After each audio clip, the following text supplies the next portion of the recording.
Hello दोस्तों, नमस्कार। मेरा नाम है रोहित और आप सभी का स्वागत है इस यूट्यूब चैनल पे। और आज के इस वीडियो में हम देखने वाले हैं भिन्न के बारे में थोड़ी बहुत जानकारी लेंगे, क्योंकि ये वीडियो बनाने की ज़रूरत इसलिए पड़ी क्योंकि जब भी क्वेश्चंस में आपको मिल जाता है ऐसे जोड़ने के लिए, मान लीजिए ऐसे जोड़ने के लिए आपको मिल जाए, ठीक है, या फिर 3/5 + 6/7 ऐसा भी मिल सकता है, ठीक है। जब इसको जोड़ने की बारी आती है ना, तो कई बार बच्चे ये कर देते हैं कि 3 1 4 तो लिख देते हो, पर ये 2 2 4 भी लिख देते हैं।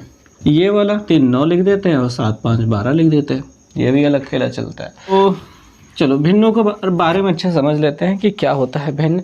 पहले भिन्न के बारे में समझेंगे कि भिन्न बना क्यों, ठीक है, इसका अस्तित्व क्या है, रियल लाइफ में ये भिन्न कैसे कनेक्ट होते हैं, और उसके बाद फिर भिन्नों का जोड़ घटाना गुणा भाग देख लिया जाएगा, बातें ख़त्म हो जाएंगी इतने में। तो चलिए शुरू करते हैं। भिन्न क्या होते हैं? देखिए, भिन्न उन्हें इस प्रकार से लिखा जाता है बटे के रूप में, यानी अंश ऊपर वाला अंश होता है, नीचे वाला हर होता है। जैसे 5/3/5 दिखाई दे रहा है, तो इसमें अंश कौन है? 3 अंश है और हर कौन है? 5 हर है, ठीक है। तो एक एग्जाम्पल लेते हैं, 1/2। ये क्या है? इसे आधा कहा जाता है। क्या कहा जाता है? आधा। अब आपके पास कुछ है, मान लेते हैं कि एक बड़ा सा लड्डू है, ठीक है। अब इसके 2 टुकड़े कर दिए गए, बीच से बांट दिया गया। ये वाला जो हिस्सा मिला, किसी एक को मिल गया, मान लीजिए आपको मिल गया, ये हो गया 1/2 भाग, और वो वाला हिस्सा भी 1/2 भाग हो गया, ठीक है। ये वाला 1/2 भाग ये है, इसी वजह से मतलब ये आधा है, तो 1/2 का मतलब आधा, ये होती है बात है। एक ही रोटी है, उसको 3 टुकड़े कर लिया गया, ये हो गया। अब ये वाला एक हिस्सा 1/3 होगा, ये वाला हिस्सा 1/3 होगा, ये वाला हिस्सा 1/3 होगा, और तीनों को जोड़ करके पूरा बन जाएगा किसके बराबर? 1 के बराबर, 1, ठीक है। ये आधे आधे को जोड़ के क्या बनेगा? 1। तो कोई भी चीज़ जो पूरी है, शुरुआती अवस्था में है, उसे 1 माना जाता है। उसके बाद उसके कुछ भाग किए जाए, कितने टुकड़े किए गए, बराबर बराबर टुकड़े करना है, ठीक है, वो अलग अलग भागों में बढ़ जाता है। अब आपके पास कितना आया है वो उस हिसाब से देखा जाता है। मान लीजिए ये हिस्सा आपके पास मिला तो आपको 1/2 मिला है, और आपको ये वाला हिस्सा मिला है तो आप कहेंगे कि आपको 1/3 मिला है। आपके पास 4 लड्डू हैं, 1 2 3 4, बस इसमें से 2 लड्डू आपने ले लिया, ठीक है, ये आपको मिल गए हैं। तो आपने कितने लड्डू लिए हैं? तो ये हो जाएगा कितना? 2/4, क्योंकि 4 थे। इसको काट दीजिए, 2 दूनी 4, कितना मिला? 1/2। 1/2 का क्या मतलब होता है? आधा। क्या आपके पास 4 लड्डू पूरे थे, उसमें से 2 लड्डू निकालिए, 4 में से 2 गया, कितना निकाला आपने? आधा निकाला है ना। मात्रा में कितना भी ज़्यादा ले लें, कितना भी कम ले लें, उसमें आधा, 1/3, 1/4 जो होता है वो ऐसे ही बढ़ता है। अब हम करेंगे भिन्नों का थोड़ा सा जोड़, ठीक। देखिए, 1/2 + 3/2, इस प्रकार के जब प्रश्न आते हैं जहाँ पे हर बराबर होते हैं, ऐसी स्थितियों में अंश सीधे सीधे जुड़ जाते हैं, यानी 1 + 3 हो जाता है, और हर को केवल एक बार लिखा जाता है। ये 2 2 जोड़कर 4 नहीं होता, केवल एक बार लिख दिया जाता है, और 3 1 ये हो जाएगा 4, 4/2। ये कटना चाहेगा वो कट जाएगा, वो बात अलग है, लेकिन जोड़ ऐसे ही होता है।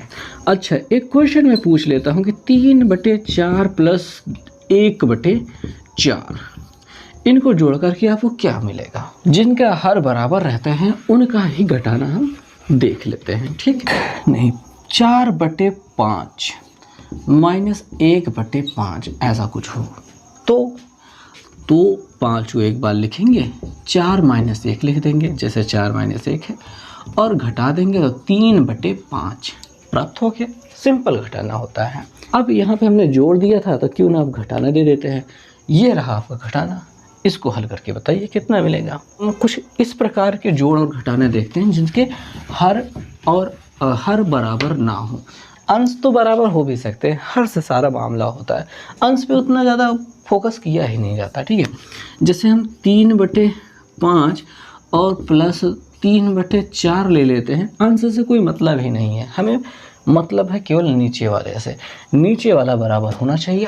तो दो तरीके होते हैं, या तो आप ऐसा कर लें कि नीचे वाला का डायरेक्ट गुणा करा करके भी आप कर सकते हैं, नीचे वाले गुणा कराइए, तिरछा गुणा कराइए, अर्थात 5 और 4 का गुणा 5 गुणते 4 ऐसा हो गया।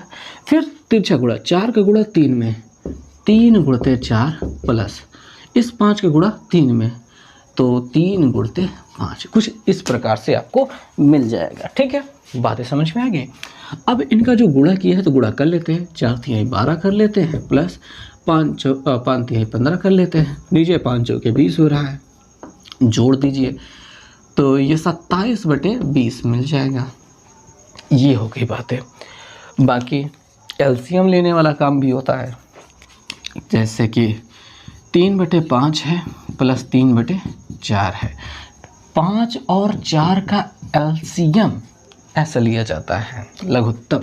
2 से काटेंगे 5 नहीं कटेगा, लेकिन 4 तो कटेगा, 2 से काटेंगे 5 तो नहीं कटेगा, पर 2 तो कटेगा, फिर 5 से काटेंगे तो 1 ये कट गया, ये कट गया, खत्म हो गया।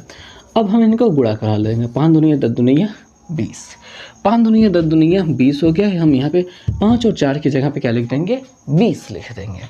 ओके, फिर क्या करेंगे, 5 का पहाड़ा पढ़ेंगे, 5 का पहाड़ा पढ़ेंगे, 20 से ज़्यादा ना जाए। कितनी बार गया है, 5 चौके 20 हो रहा है, कितनी बार, 4 बार गया है।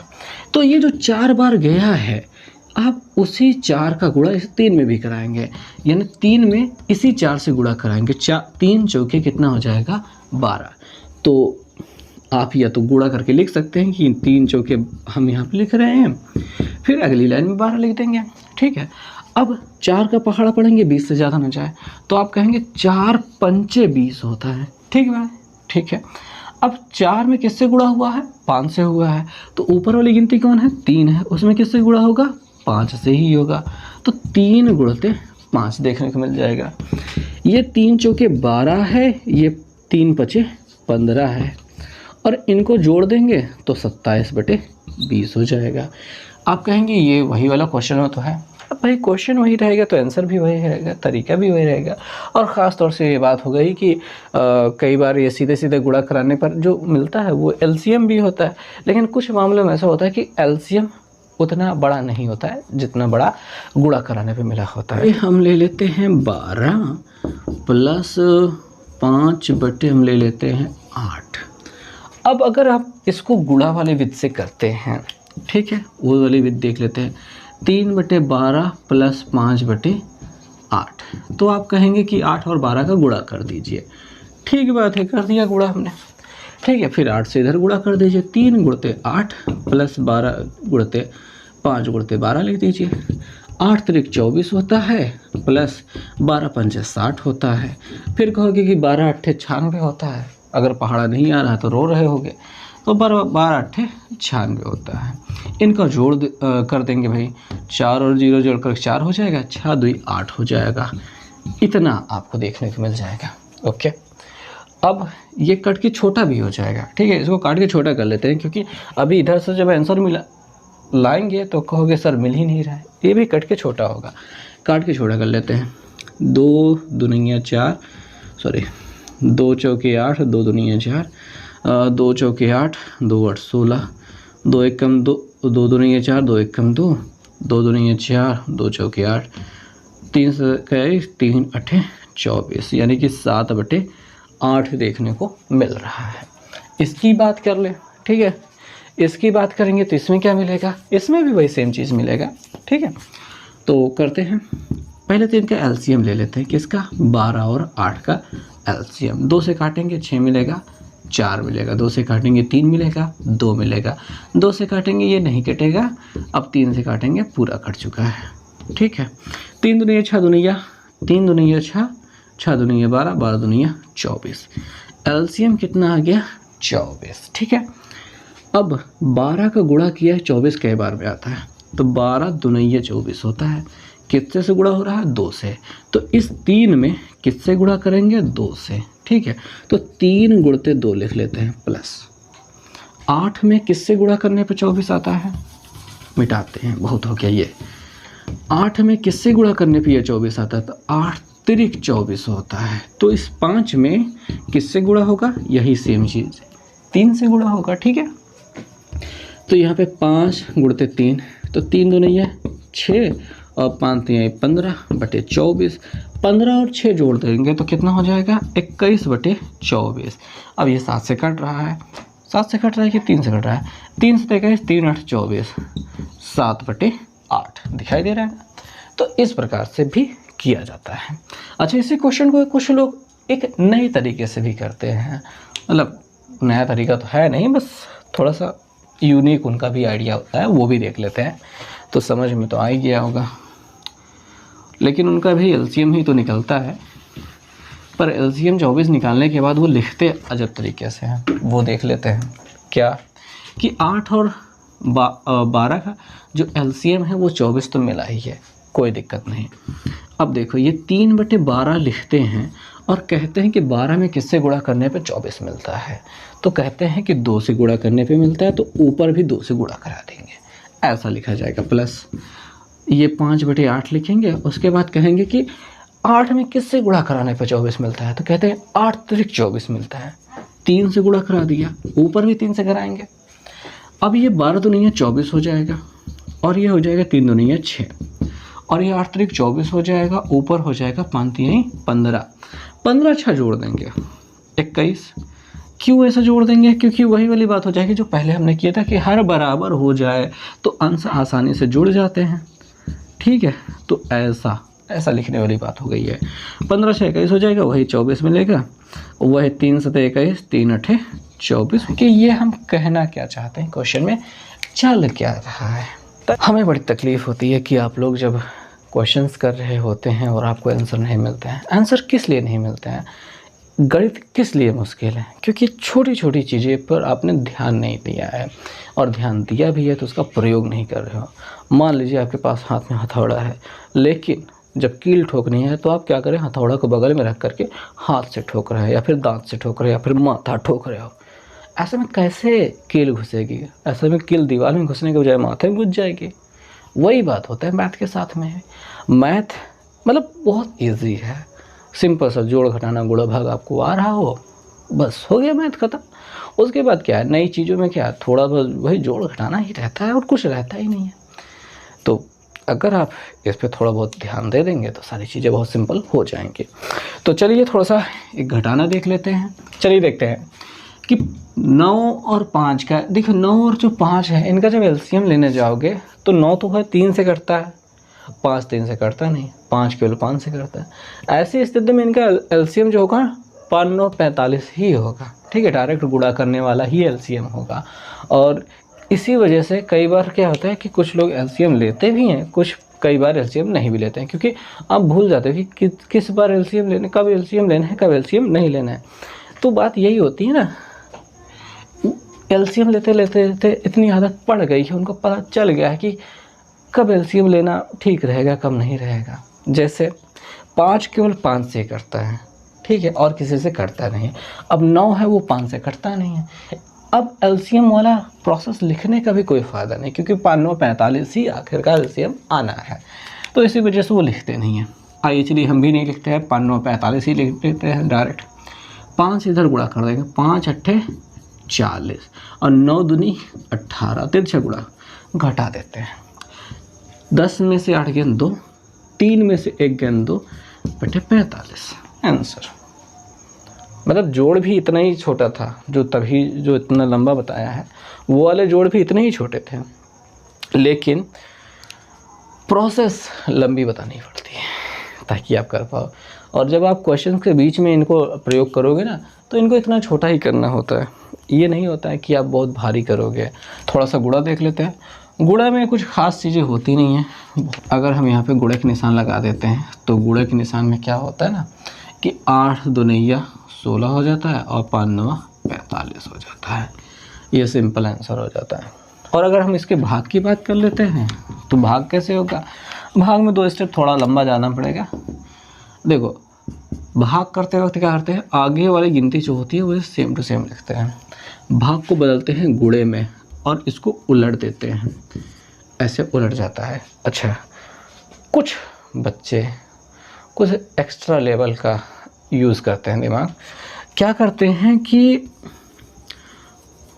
ये तो उतार लिया, ठीक है, भाग को उन्होंने गुणे में बदल दिया, फिर इसको उतार लिया और फिर अगली लाइन में गए, इसको गुणा रहने दिया, इसको उलट दिया।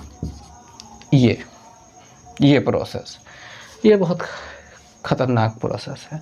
मैं मतलब एक बालक तो मुझे मिला था जो ये प्रोसेस अपनाता था। मैंने कहा यार ये तो मैं सोच ही नहीं सकता कि ऐसा भी कोई कर सकता है। ख़तरनाक चीज़ें हैं कि भाई भाग को गुणे में बदला लेकिन इसको उल्टा नहीं, उसको अगली लाइन में उल्टा। मुझे समझ में नहीं था कि हो क्या रहा है यहाँ पे। तो भाई बात ये होती है कि ये जो आपने स्टेप घुसाया है, मान लीजिए ये ज़बरदस्ती का है और ये गलत है, इसको होना ही नहीं चाहिए यहाँ पे। अगर आप यहाँ से यहाँ तक डायरेक्ट आए हैं, ठीक है, तो एकदम सही है, ये गलत नहीं है। इसको जैसे ही गुणे में लिखा वैसे ही उसके तुरंत साथ ही इसको उलट देना होता है।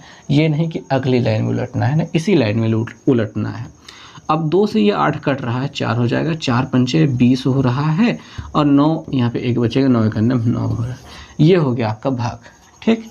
तो जोड़ घटाना गुणा भाग बहुत सिंपल सा होते हैं, लेकिन याद रखना कि जो जोड़ घटाना गुणा भाग आपको भिन्न में अलग से देखने को मिलता है, आप अलग से जब आपको सवालें मिलती है तब आप करते हैं, वही सेम चीज़ें आपको सवाल के अंदर भीतर भी प्रयोग करनी होती है। वहाँ पर कोई अलग सा ज्ञान नहीं लगता है, यही वाला ज्ञान वहाँ पर प्रयोग किया जाता है।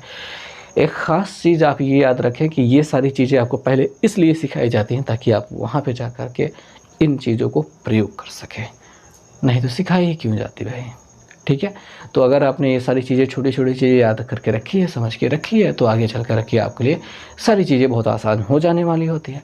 और अगर आपको पहले से याद है लेकिन आप उसका प्रयोग नहीं करते हैं, तो वही बात हो जाएगी, हथौड़ा पास में है लेकिन सर से कील ठोक रहे हो, तो भाई आपका तो भगवान ही मालिक है। खैर, ये सारी चीज़ें मैंने आपको समझानी थी, समझा दी। ऐसी छोटी छोटी वीडियोस आती रहेंगी, आपको इन सब से रिलेटेड थोड़ी बहुत ऐसे बातें बताते रहेंगे ताकि आपकी गणित थोड़ी सी आसान हो जाए। तो आज की इस वीडियो में बस इतना ही। देखने के लिए बहुत बहुत धन्यवाद। मिलेंगे नेक्स्ट वीडियो में।